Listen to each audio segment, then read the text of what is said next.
Yeah. Mhm.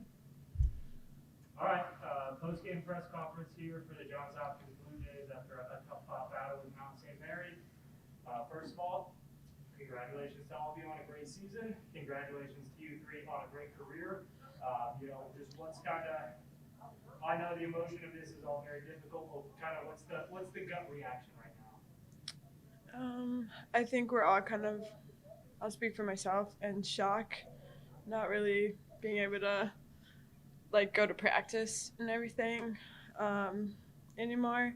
But I think something that we talked about in the locker room, I look back on my freshman year, and I'm really glad that the team I saw was the team I ended my career with. So that was kind of my gut reaction. Yeah, I think it sucks, but we're also extremely proud of what we've accomplished this season.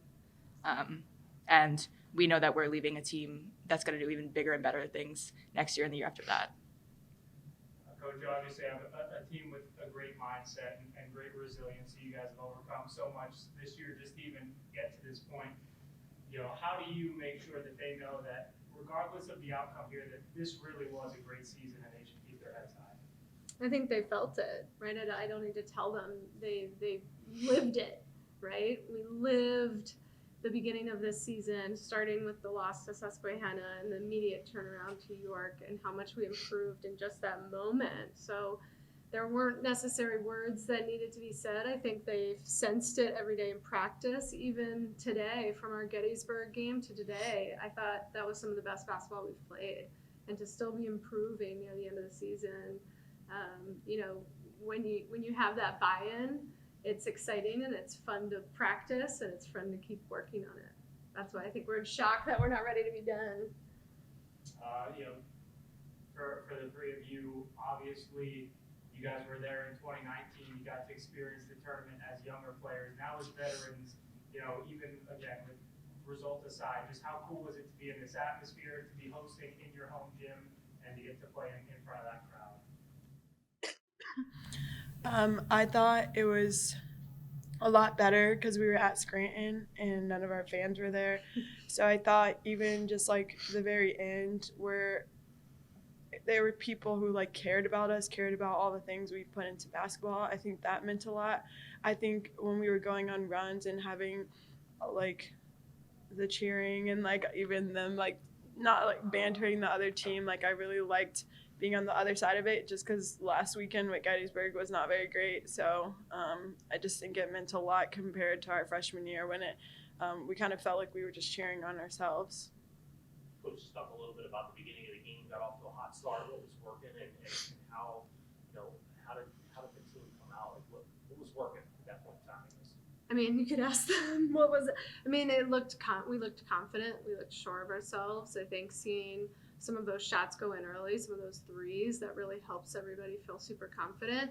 I actually thought the speed at which Mount St. Mary's was making us play made us be a lot more present and in the moment. So we were reading the defense a lot sure than when, let's say Gettysburg sits in the paint on us and it seems a lot slower. I think that speed, that quickness actually allowed us to flow in our offense really, really well. Kevin, I want to get your thoughts on just, Christine getting, this much action late in the season, and then with her going out, really Natalie and even Maya getting big minutes and kind of spots we maybe didn't see them playing early in the year. And, I know it's hard to look forward right now, but how that could help you guys moving forward with a lot of young players having to step up in the postseason. Yeah, this is great experience for all our young players, the first years, the sophomores, even just trying to execute that missed free throw at the end. I mean, their level of preparation is really high for their year, and I think they'll get more and more confident the more and more we play in these tight, intense environments. So this has been excellent. And I think they feed off of your competitive nature and Aaron's calmness. So we've got to find who's going to bring the competitive nature next year and who's going to bring the calm. But I'm sure we'll fill that in. DR or Aaron, at one point I wrote down, I even wrote to Connor and Owen. I think we had DR and 4 freshmen on the floor, and then I think Aaron, you came in and it was the 2 of you and 3 freshmen. And what are you trying to tell them at that point in time? Just relax. Obviously, we're trying to make this comeback, but we're very young on the floor at that point in time. I think as a team, we started to recognize that towards the end of the season, we weren't closing out games the way we wanted because how we went down.